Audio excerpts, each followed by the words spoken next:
Good afternoon, everyone. My name is Allison Thompson. On behalf of EXL, I'd like to thank you for joining us today and extend a warm welcome to each of you. Before we get to the presentation, I do have a few housekeeping items. All participants are in listen-only mode. However, we encourage you to ask questions by using the questions window located on the right side of your screen. Should you encounter any technical difficulties during the webinar, please also utilize the questions window to describe your issue, and one of our support staff will follow up with you to troubleshoot. Finally, today's webinar is being recorded and will be made available on demand after the event. We're so excited to bring together a panel of leading finance and analytics experts to discuss how to make finance organizations more adaptable, agile, and effective. We'll start with an overview of the macroeconomic environment, including the near to long-term impact of COVID-19 on businesses and how CFO imperatives are changing in response to it. Then we'll share our observations from an interview we conducted with finance executives of Fortune 500 companies. Finally, we'll engage our panel in a discussion on how data analytics can help drive some of these CFO imperatives in the near to long term. With that, I'd like to introduce our moderator and host of today's session, Maurizio Nicolelli, EXL's Executive Vice President and Chief Financial Officer. Maurizio joined EXL earlier this year and brings tremendous financial, operational, and leadership experience to his role as head of EXL's finance function. Prior to EXL, Maurizio was Senior Vice President and Chief Financial Officer at Casa Systems.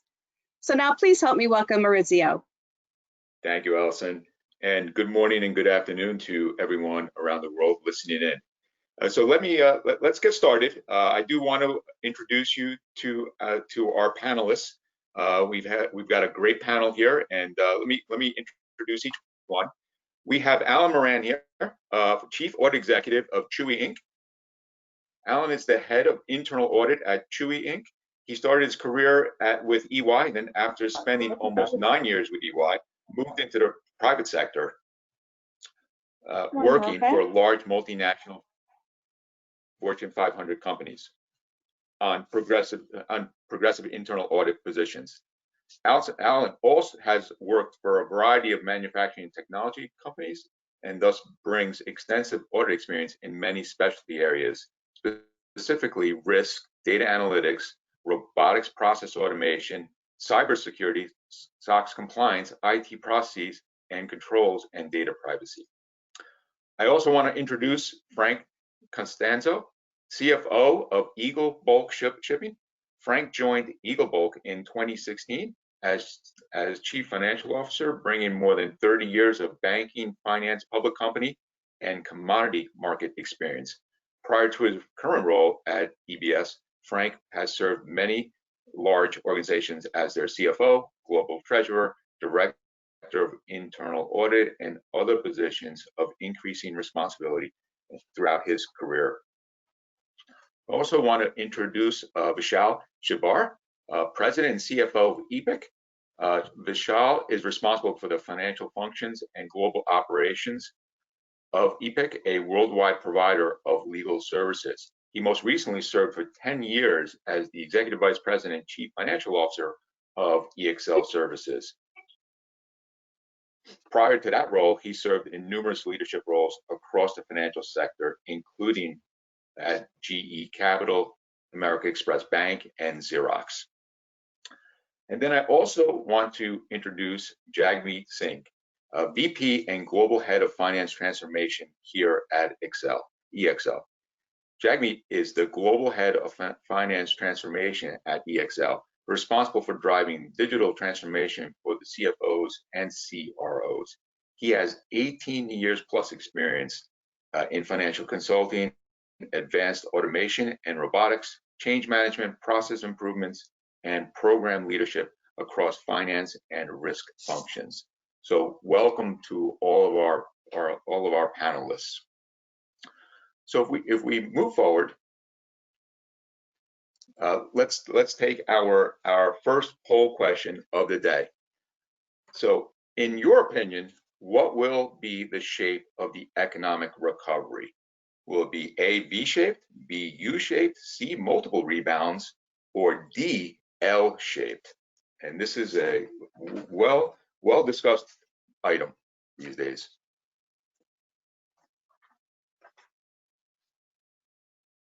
And we'll get to our results of the poll.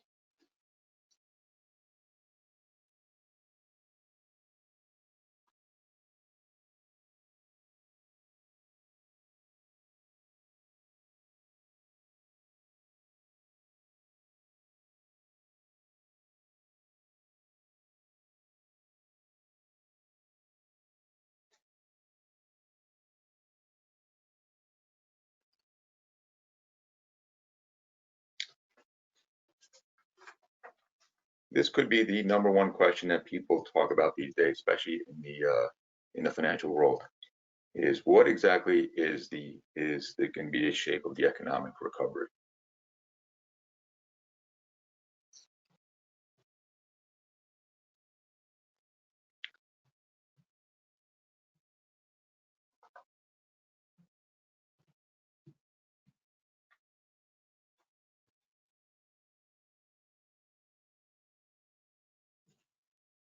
Mauricio, I think we can move ahead. The polling question, the results aren't working. Maybe we'll show them later. Okay. So then let's go to the next slide then. So there's as I was speaking, there's been little consensus on how the recovery will happen, and the pendulum, I think, at least what I've seen, goes back and forth, between opinions of financial executives these days. What we're seeing is 11% think immediate recovery in the next 2 to 3 months. So, a direct V-shaped recovery. 35% see a slow return to trend growth, really second half of the year. And then 46% see multiple rebounds with targeted recoveries. And then you have the minority that thinks that this is going to be a prolonged slowdown for many years, which is very interesting, which really shows that the opinions are very varied right now. I would say, if you look at this, it's somewhere in between, probably a second half to early 2021, if you looked at the 35 and 46% tiles there. Going to the next page, if you look at the CFO priorities that CFOs have focused on in the past, it's really, centered around a few items. It's really real-time, data-driven decisions, customer, taking care of customers, forward-looking, using data for insights. And that's what really CFOs have been focused on. And I know what I've been focused on in the past. Now, when you look at the current priorities of today, it's not that those priorities are not critical priorities going forward, but there's new priorities that have risen to the top given this COVID period that we're in. And I've seen it, in our company that we've made priorities, and I've also seen it from other companies. And so what are they? One of them is you need to embrace digital. You need to digitize your back end and become more of a digital driven organization on the financial side. Cash preservation is extremely important, when going through this COVID process. You need to conserve your cash, be able to survive the period, and then come out of it in growth mode and set yourself up well, coming out of the COVID period. Assessing risk is really important, going through your operations and assessing where you have higher and lower risk, has become critical now going forward. And, and at the end of the day, it's all about resiliency and having an agile model and resilient model based on data, going forward to really make your decisions. So if we move forward, let's talk a little bit about the immediate priorities. And here I'll hand it over to Jagmeet, who can go through the research. Thanks, Mauricio. So before I go into the findings of the EXL study and discuss the CFO imperatives, I'd like to begin with a quote from an HBR study on recessions, in which Dean Nohoria from the Harvard Business School says, great leaders know that how they fight a war often decides whether they will win in peace. This is so true in today's context. The current crisis, like a war, also marks an inflection point. The actions that the CFOs and the business leaders take today will decide how the companies will perform coming out of the pandemic. Companies that master the delicate balance between cutting costs to survive today and investing to grow tomorrow will do well in the long run. As we move to the next slide, let us go over the EXL study results and discuss the CFO imperatives for the immediate term. What we found out was that over 80% of the companies are expecting a decrease in both their top line and bottom line, and almost two-thirds of the companies expect to see working capital issues. Given this situation, we believe that some companies will go into a completely defensive mode and minimize the downside risk, while a few others will take this opportunity to invest in order to capture the upside when things go back to normal. But in the end, having a balanced defense and offense strategy with the agility to adapt as needed will separate the losers from the winners. And the only way to create this agility between cost cutting and investment is to have access to real-time financial and operational data integrated together and talking to each other. Moving on to the next page, let us go to our panel and get their practical views on how they are maintaining this fine balance between cash preservation in the immediate term and investing in the future. More importantly, let us hear how data analytics is being used to meet these current state objectives. So Maurizio, back to you to start the discussion with the panel on what their priorities are in the immediate term. Great, wonderful. Well, why don't we dive right into the panel questions for the immediate term. So let's go to the first question, and maybe Frank, I'll point this one over to you.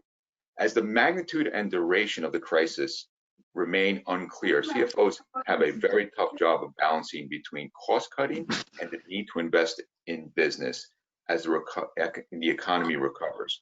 How are you maintaining this fine balance and using data to decide how much to save versus invest? Thank you, Maurizio. Hello to all. Jagmeet touched on the challenge earlier. It's really finding that right balance. There's no, you can't go totally into your shell, and you can't charge sort of out like a bull either. You have to find that right balance of maintaining solid liquidity position at all times in all scenarios, with not cutting into the muscle of your organization, so that when the recovery does take off, that you'll have the tools to take advantage of the opportunities that present themselves, and I believe will still be there at that time. So, we're doing all the typical things you would do, around cost and optimizing revenue, and nothing really different about our organization. Our markets have been impacted like most. Driving the rate that we receive on our ships per day has fallen, although it's now recovering, thankfully. We're highly correlated to global GDP, so anything that hits GDP will hit our model. So we've had a cost side response. We've optimized our revenue. We're managing through this. We've set up a flexible capital structure also that allows us to tap revolvers as needed to get through this, and so I'm pretty comfortable on where we are at the moment. The discussion here is around how do we use data, and I guess we've been working on our data for a better part of 4 years now. I've been with the organization that we kicked off what I call a business intelligence project. When I say project, a series of projects that ultimately the idea was to improve the quality of our data, accessibility of our data, and then develop tools that allow us to make, to be nimble, to make quick decisions, to know our exposures. Sort of a financial risk management kind of feel to it. So we started off really looking at our core business platforms and how they were used, the challenge, and then how they were interconnected. The challenges were often that they were not being used correctly. Data was entering incorrectly, and then, thus garbage in, garbage out. So we spent a lot of time with processes, discipline, and got ourselves to the point where data is now generally entering the system in a correct fashion, traveling through our network and producing good data for both financial reporting, but also for operational reporting or market needs. A byproduct of that is your controls are tighter. And our friends in internal audit will love that. But also that you're able to really close your books a lot faster. It's helps in so many ways. But alongside that sort of, I call it working in the basement or the plumbing, we spent a lot of time also implementing very selectively productivity enhancing software across the business, but primarily in finance and back office. So talking about the digitizing of your back office,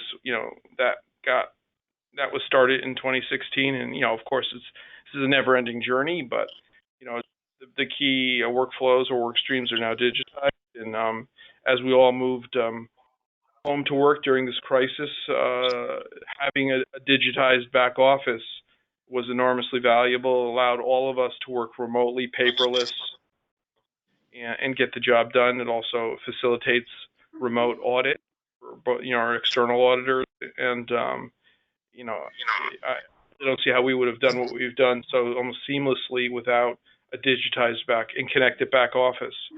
So all these sort of parallel projects together got us to a point now where our data is clean enough that we can rely on it right out of the system rather than with dump it in Excel and scrub it.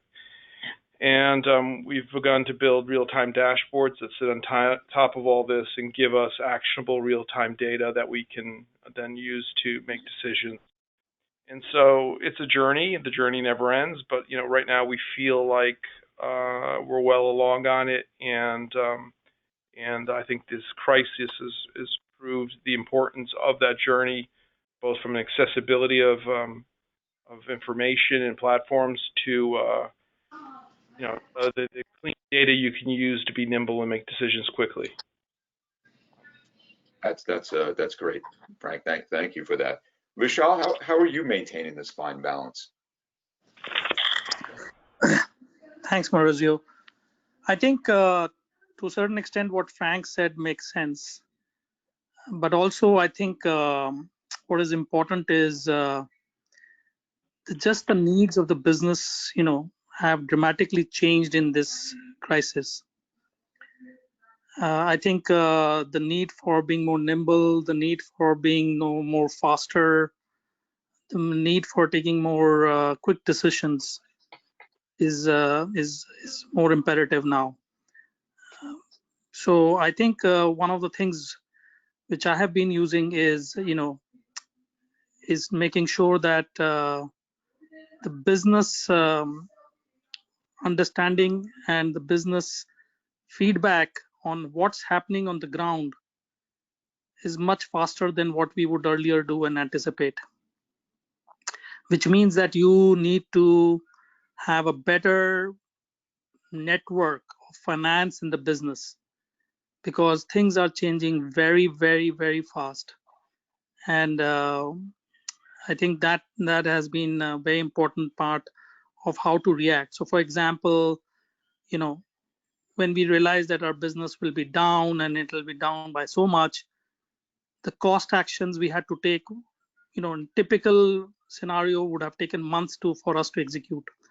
But here we executed in a week to 10 days. So the nimbleness and the fastness of the response, because you are now the guiding shepherd of how the organization will do, and it's very important. So I think apart from being digitally savvy, I think digitally savvy also means that you are faster and making faster decisions, and that becomes a very, very important part. Yeah, and I could not agree with both yourself and Frank. And we've seen the same thing at EXL. It is all about speed and getting things done faster. We literally forecast on a weekly basis now the importance of FP&A is tremendous right now. And getting data into dashboards in front of business people has become much more visible that, we need going forward. And I think, it's a period that people learn through and really react to, and we can benefit, going forward. Let me turn to Alan and with the next immediate term question. How has the uncertainty in the environment impacted your audit plans? How have you moved to agile planning and execution of audits? So given that there are no cash preservation pressures on the e-commerce industry, has the crisis altered your overall audit priorities? Yeah, and it's a good question, Maurizio. And you guys touched actually in the agile approach a little earlier, and we just actually heard from the panelists actually about how quick actually the decisions have to be made today, right? So with all the quicker decisions we're making, I'm sure actually any auditors here are also asking, how actually those quick decisions impact actually my audit plan. So from that standpoint, from the e-commerce, organization, and then the fast moving and the growth actually that we're seeing, the challenges are natural already, so we actually thought about having an annual plan first and then thinking about how the actually annual plan can be, eventually tweaked. And then honestly, that did not actually fit the model that we actually have. And the agile actually was a natural move for us, as an internal audit department to do. What do we mean actually by agile? It means that actually that we're looking to revisiting the plan quite frequently. At first, we thought let's do a quarterly revisit actually of the plan. But then, COVID happened and other uncertainties that we're seeing actually every day on the news and everywhere. So, and that impact actually to, the likelihood and in the dimension of the risk that we saw increased. And then actually, how fast actually the things actually could hit the organization actually, that just kind of expanded. So within that, we just actually had to go back to actually our plan and look into what we actually saw in the risk universe and see if there's any new things actually that should be brought into scope actually from an audit standpoint. And I'm a little paranoid right now actually looking to everything actually that's happening to the to the market, changes that actually happening to the industry, and then seeing how actually that is impacting actually the organization, but then the plan and the decisions that actually the management is taking. So supporting those decisions, making sure the controls is still effective, making sure the audit is still actually relevant for the organization as of right now. Right? So are we really providing the value to the audit committee and then talking about the right risks at that level actually when we talk to them, right? So definitely a lot has been done in the last couple of months. We always plan to do that, but within the situation we're seeing, we just have to accelerate, and actually do more agile and look into what's happening based on data analytics as much as possible. I know the topic today is data analytics, and as much of the indicators that we see either from data analytics obtained from management. So we do leverage actually data from management. I heard actually, some of the panelists saying on the BI team. Yeah, so we do actually use some of the business information if we can. We're also as internal audit developing actually our own type of data analytics ourselves to identify actually potential cyber exposure, cyber risks that we see, business continuity plan. Actually, do we actually have any, the right business continuity plan actually in place, and impact to our supply chain. So knowing, having the data and looking to that actually helped quite a bit actually from that standpoint, and then the analysis that we actually have to do as internal auditors. And then I think that's actually most of it. We did actually adjust actually some of the audits that we had to do. Some actually were physical audits where we actually had to go visit locations. And within the travel restrictions that we see today, we basically had to reinvent some of those procedures, and not being able to go to the locations actually have to push us to be smarter about actually how we take our data analytics approach, leverage actually information that we have available into our databases and say, is there any inventory adjustments actually are large, continuing to inventory adjustments in certain ways that we can actually keep actually a pulse into the controls that we have, and then keep moving forward to pinpoint actually potential problems that we see in internal controls over financial reporting that, could impact our SOX or actually our just overall environment actually as an organization. So just those are a few topics, and then happy to discuss more as needed. No, that's great. That's tremendous insight just on the audit side. Thank you. So maybe from here we'll turn to the near-term research, and I'll hand it back over to Jagmeet to go through that with everyone. Thanks, Maurizio, and our panelists for a great, insightful discussion. Now let's move to the second part of the EXL study, where we looked at the near to midterm priorities of the CFO. We looked at the top 2 or 3 priorities of the CFOs, and what we see is that while leaders are talking about changes in their talent strategy, plans to be opportunistic about acquisitions, doing some quick fix digital transformation, and a few other changes in the near term, an overwhelming majority of finance leaders said that managing risk and building resilience are the top 2 priorities for them. For instance, our clients in the retail, manufacturing, and transportation industry are heavily focused on building supply chain and operational resilience.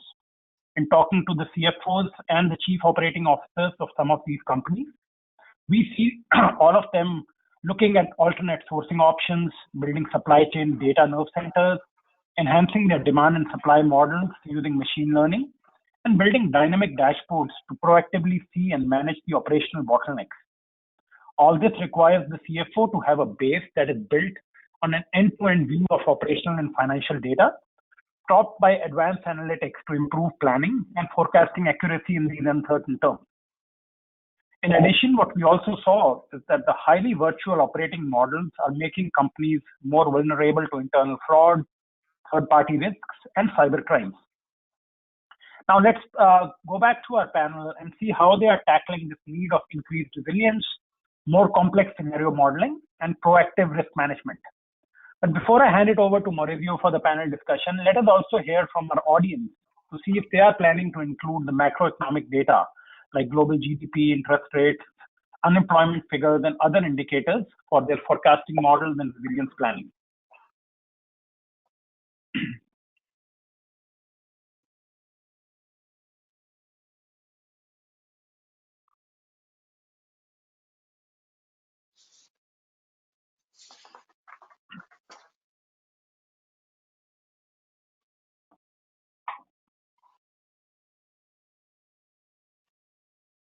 Okay, so the overall consensus, at least 53% have indicated that they're in progress in identifying and assessing the impact of the external macro factors on their forecasting models, and then the other 3 are pretty evenly spaced. So more than half in progress, and then completed planning to do, no plans to do so is essentially scattered between the other 50%, basically evenly distributed.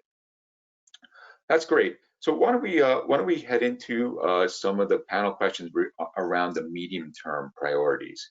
And Vishal, maybe I'll come to you on this first question.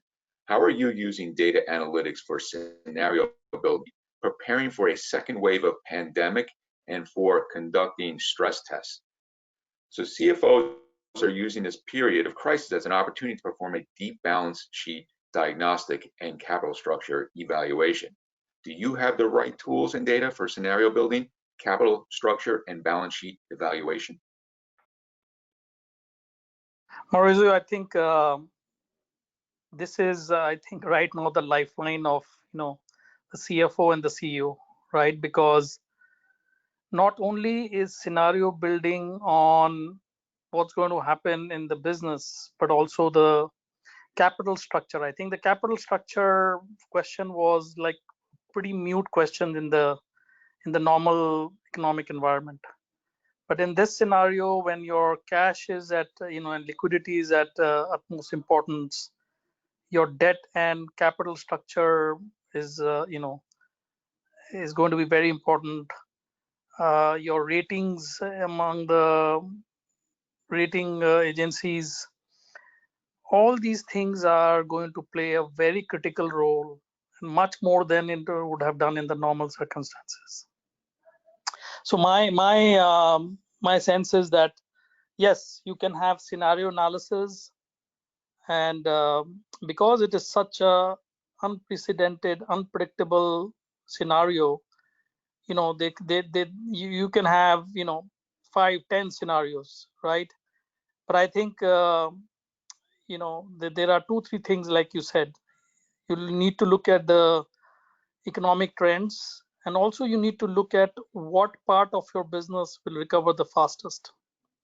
So part of our business, for example, is related to how bankruptcy. So we serve the bankruptcy industry. So we think that in recovery will be faster. So so you need to look at your business in a manner where you're able to distinguish what will recover first out of your own various lines of businesses, and then kind of plan for it. But more importantly, I think this is an opportunity and a risk, right, on managing your capital structure.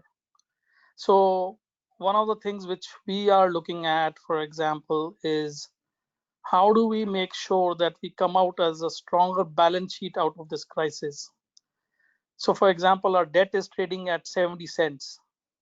Should we figure out a way to manage our debt so that we are able to take advantage of our debt trading at 70 cents, and kind of restructuring our capital? So I think from my perspective, as a CFO, yes, scenario building is a very important exercise, but to what effect? What do you want to use that scenario building for? Do you want to use it for driving survivability, driving cash conservatism, and conservatism, and making sure that you are have enough cash? Or do you want to make sure that you want to use that scenario building exercise to figure out how to come as a stronger balance sheet?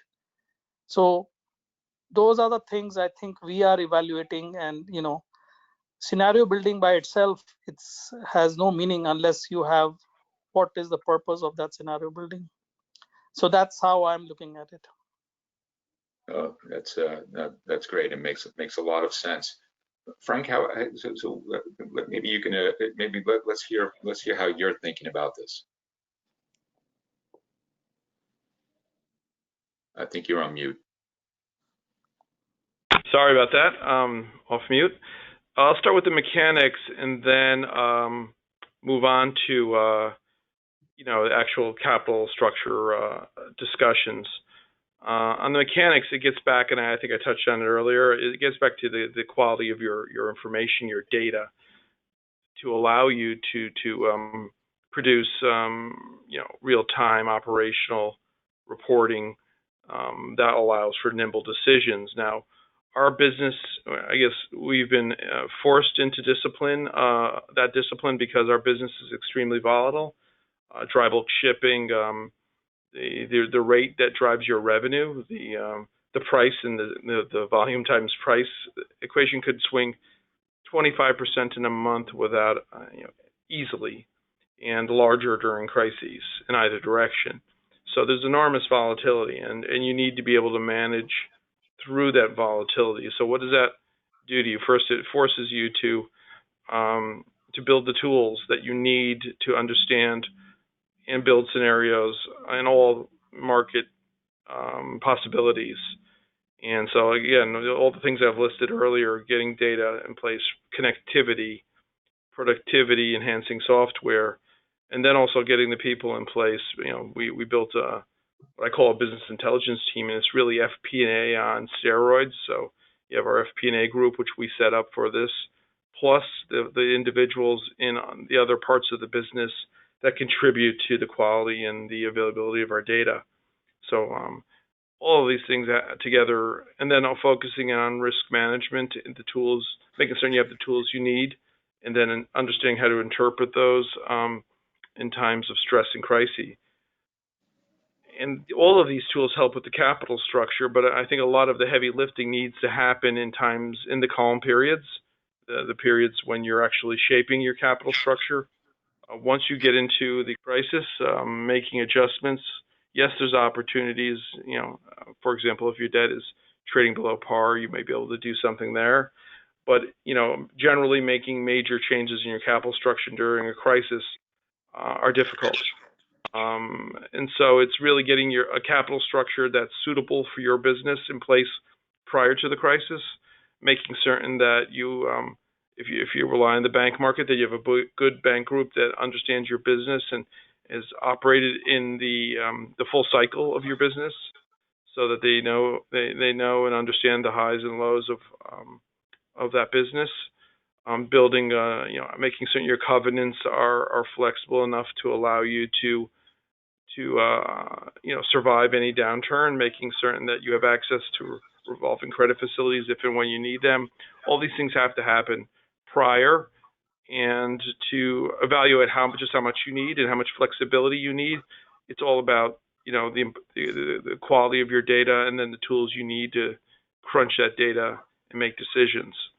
So that's how I see it. Yeah, and I would echo both of your responses, and that's exactly what we have done at EXL. We came into the crisis with a very good capital structure and balance sheet.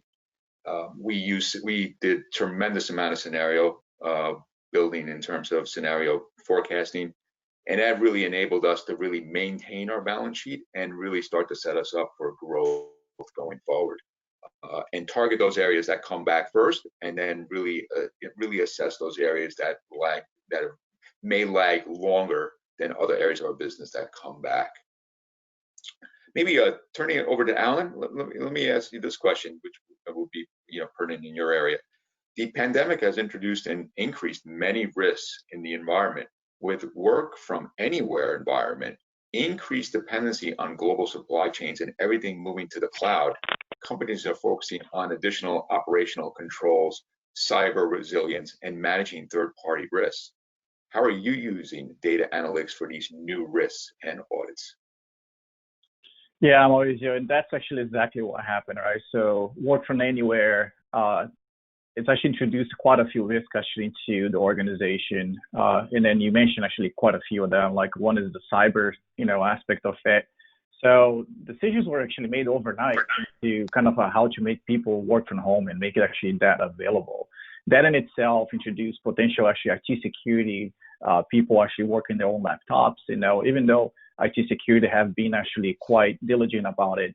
I think the questions that we start asking to management was, what is your posture, from a cybersecurity standpoint within the changes actually that you see into the environment, but also then what are your data analytics actually points, that you leverage to identify potential exposures, how you measure actually, you enhance, you monitor actually your intrusions, and then actually what kind of information then you use after doing data analytics into identifying potential exposures, how you communicate that to management, right? So it's been quite a bit of a work on that perspective from our side, and definitely accelerated actually our interest in detail on actually what kind of a data management uses actually from the cybersecurity standpoint. You touch into also supply chain. Yes, supply chain has been another great topic in the discussions. Again, it goes back to business continuity analysis and how you basically, carry forward your business, especially from us, an e-commerce organization, a very important supply chain and a strong supply chain, So our supply chain team utilized a lot of data, from the demand and order demand, forecasting actually what they think, that's going to be actually, and then predicting that in terms of actually the whole pandemic situation, thinking about more days in advance and then things like that. So it's actually been very important, for management. And we also touch base and ask questions in terms of actually concerns and from managing to a supply chain standpoint, but also then look into the data metrics actually they use to predict actually, that orders will be on time and it will keep actually fulfilling actually our requirements. So it's been another actually area that we touch quite a bit. And then we have been paying a lot more attention to those details. And then I think, another point that actually this is a little more focused on what internal audit have been doing is looking to the supply chain, actually, the health, the supply chain, and are there any delays from the supply chain in delivering to our warehouses? And then does actually those things break SLA? Does actually bring actually additional concerns and risks to management? So it's been something that we have been trying to do in terms of actually a new area that we're exploring, as internal audit function, to add that value actually back to the organization and look into potential indicators actually that more underlying issues could be happening from a supply chain, to back to the organization, and then how we're actually holding our vendors accountable for their SLAs and deliverables and all that. So it's been quite an endeavor. And then again, I'll focus into data analytics, the conversation today, but it's been actually a lot of process understanding and actually building actually into that as well. So that's great. No, that's wonderful to hear. So next, why don't we turn to the new normal research, and I'll pass it over to Jagmeet to walk us through it. Thank you, Maurizio.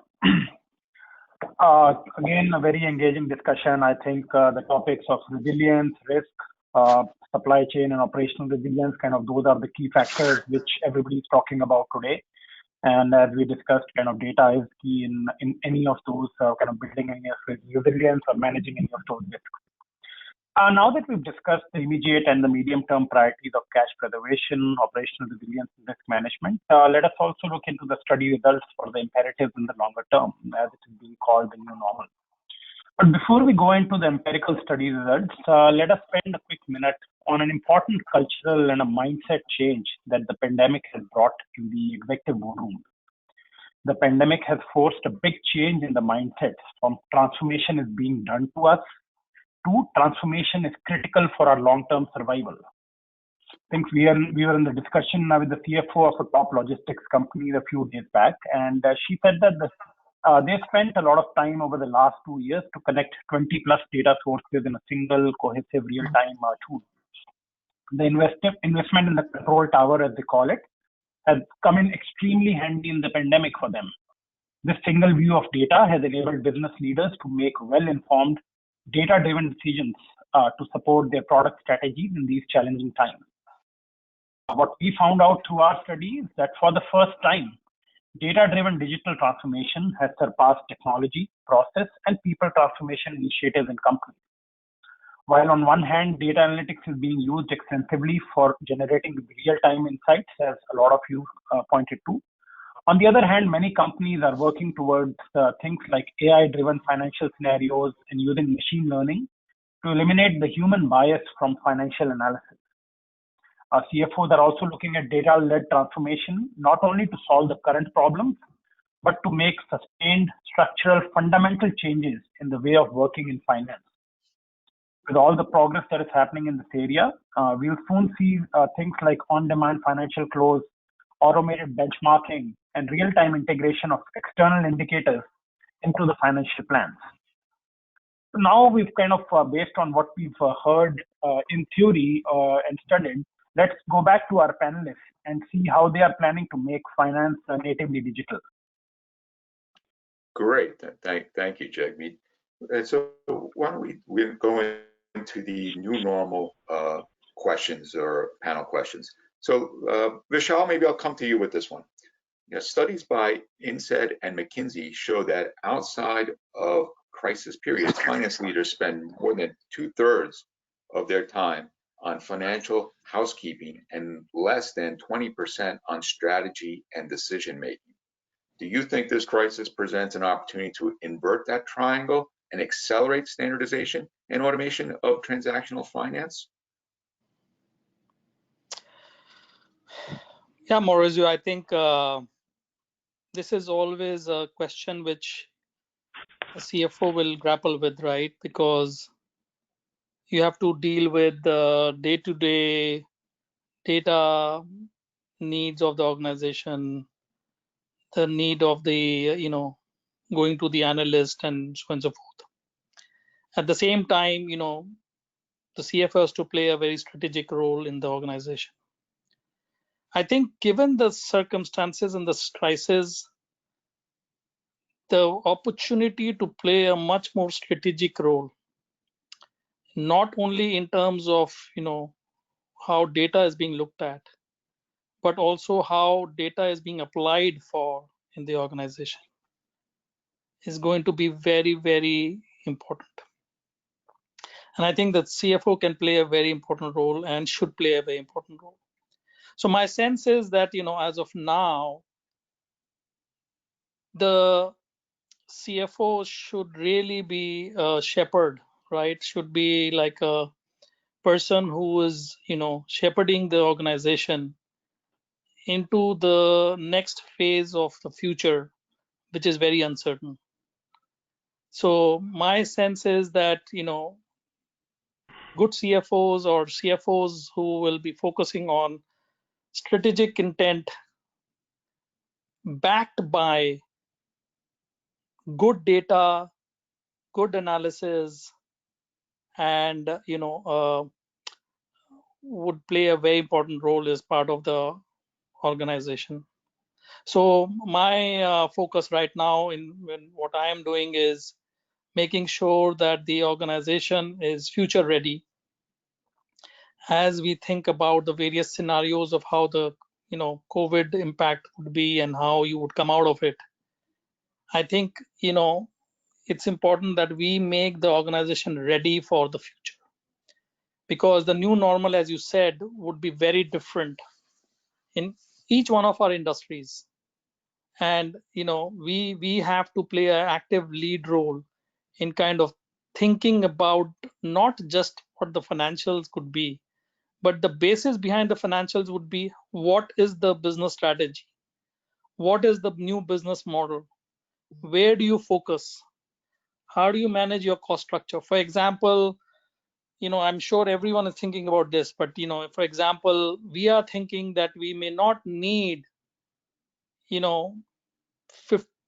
offices, right? So I'm actually leading a project which says, how do I change the footprint of my organization so that 15 months from now or 2 years from now, we are taking advantage of this new normal where many people can work from home and hence reducing our real estate footprint.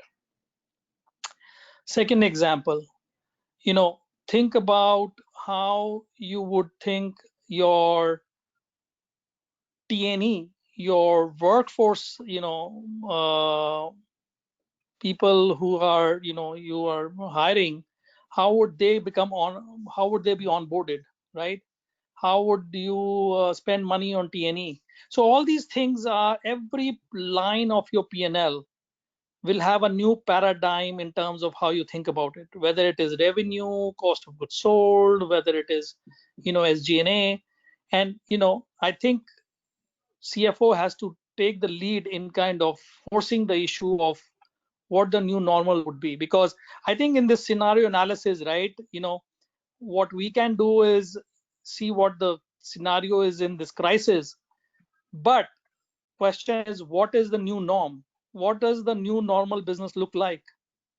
Right, your T&E has gone down from 10 million to 1 million, but what's your new normal T&E? Let's say your real estate is 20 million. What do you think is the new normal for your real estate? So to me, that is going to be the way, right? Like, how do I come out of this crisis and know what my new normal is? And that's what I think the CFOs have to drive.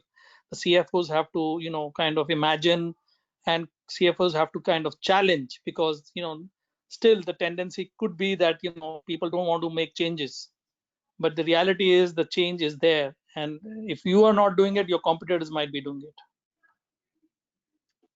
Yeah, I think we completely agree with that line of thinking, Vishal. Frank, how do you think of this and the opportunity to invert that triangle and accelerate automation? I mean, the objective of our whole business intelligence project or projects has been to invert that triangle, and I believe we've largely done that, in that we've moved more towards analytics and we've automated a lot of the transactional type work. That being said, the journey is never over, and opportunities still exist to get sharper, better. To Vishal's point, is what are the new targets? What is the new normal? T&E has totally changed. Digital video conferencing, so on is changing that and is taken off during this crisis. So, we've set up KPIs, but are they still relevant, and should they be modified, eliminated, changed?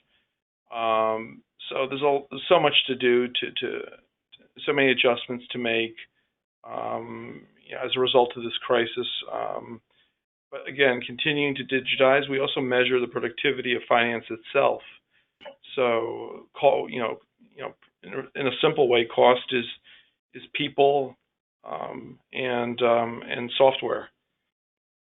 And then what do we produce? We produce financial reporting. We process X amount of payments. We collect X amount of receivables.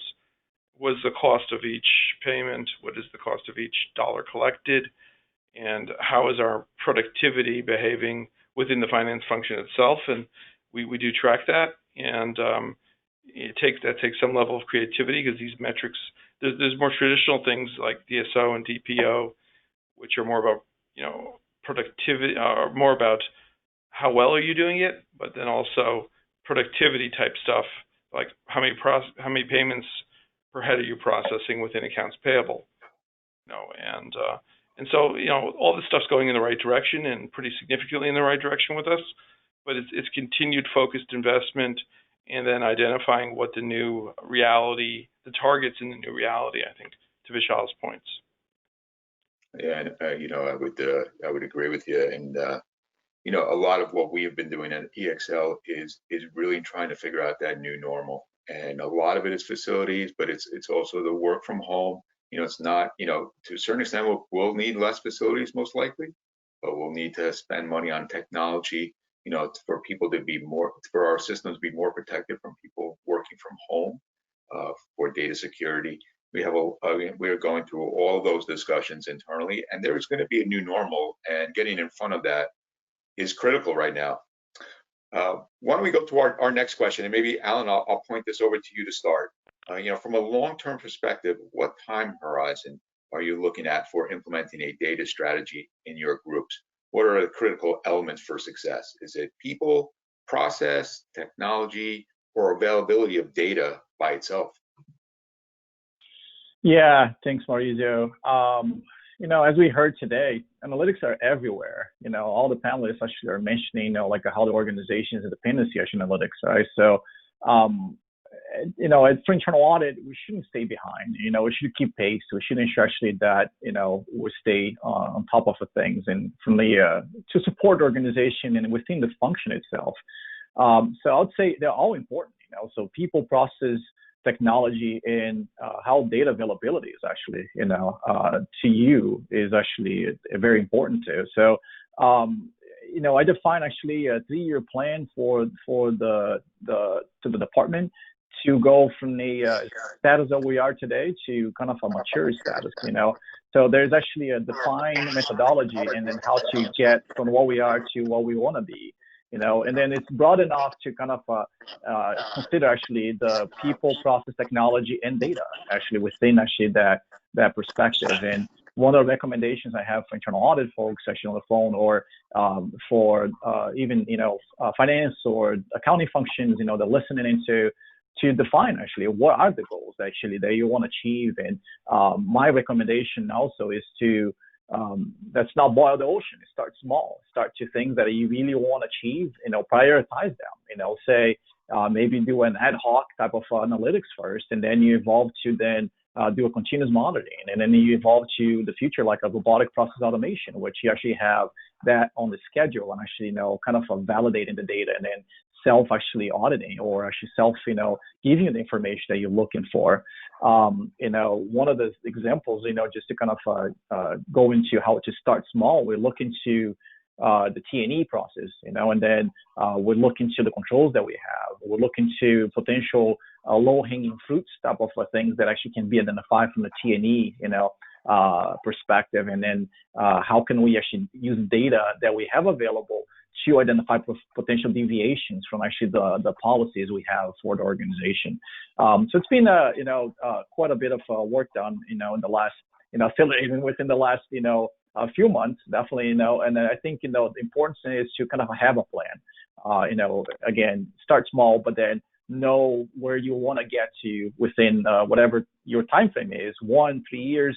And then once you have that goal, you can actually start to kind of structure your organization to kind of get there. But technology is very important, as you imagine, so as you know the goals, then you kind of start building. Do I have the right skill sets in my team, in my group, in my company?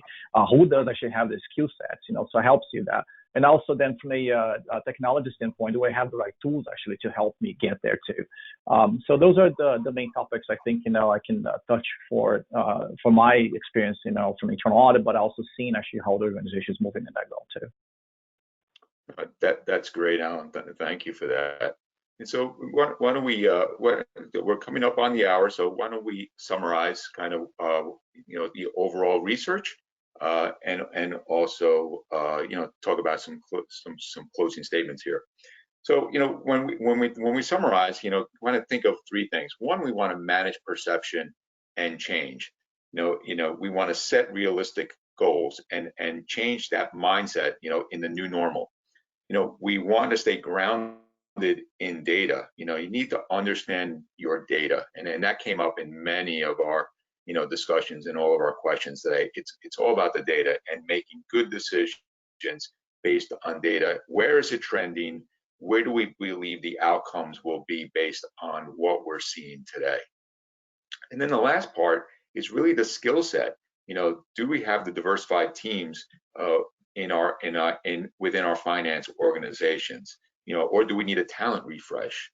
At the end of the day, and that potentially is a new normal outcome from what we are seeing. We may need within our finance organizations to upgrade certain areas to meet the new demand or the new normal, going forward. As we move into these uncertain times, what's going to be key is financial resilience will be critical, and data will be critical to being very agile and very resilient going forward.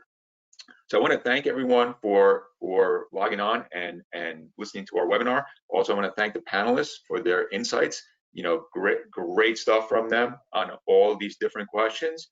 And thank you also to Jagmeet and the team to putting this all together. Very insightful. And I would ask that there's going to be a feedback form that's going to be coming your way. If you could fill that out, that would be great. And thank you very much, and have a great day today.